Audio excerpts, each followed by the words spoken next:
There's also another expression I just wanted to mention having to do with Ram.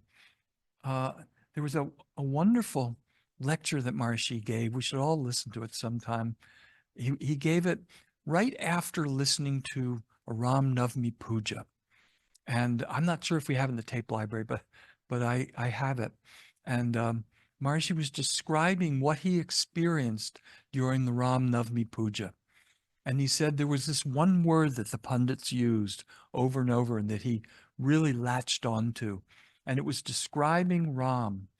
And the word was, it's a compound of two words, but Komalangam, Komalangam.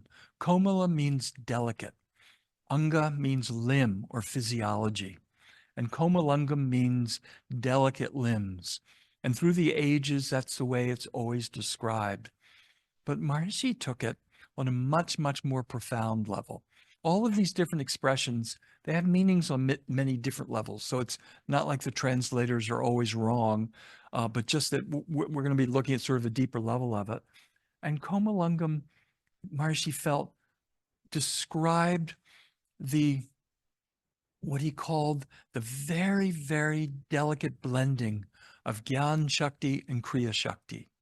Gyan Shakti, the power of knowledge, and Gyan Shakti is that silent value of self-referral consciousness, the infinite, unbounded, silent ocean of consciousness. Kriya Shakti, Kriya means action. Kriya Shakti is the dynamism that's inherent within the silence. And Maharishi talks over and over about the silence and dynamism and how really the silence is dynamism and the dynamism is silent. But when Maharishi sometimes defines Brahman consciousness, he describes it as a blending of the silence and dynamism. And here in this lecture, he talked about it being the most delicate blending, the most delicate synthesis of silence and dynamism. So they didn't disappear into a blended state, but just in a very delicate way, they maintained their silence and dynamism and maintained the oneness and the unity of it all. You've probably heard in other lectures where Maharishi talks about the silence of Patanjali, the silence of Patanjali and the dynamism of Jaimini. In Patanjali, it's called Kaivalya, and it's what the Yoga Sutras describe, that silence. And Jaimini describes the dynamism. And Brahman comes about when neither overshadows the other.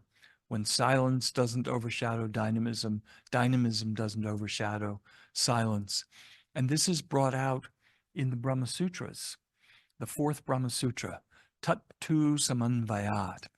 And that says that is from synthesis. That means Brahman. What is Brahman? Where does Brahman come from? It comes from synthesis. It comes from this Komalangam. It comes from the synthesis of dynamism and silence. And so in this lecture, Maharishi was essentially saying, again, Ram is Brahm. Ram is Brahman. Ram is totality, the embodiment of the eternal reality of life. And that is that synthesis of Kriya Shakti and Gyan Shakti.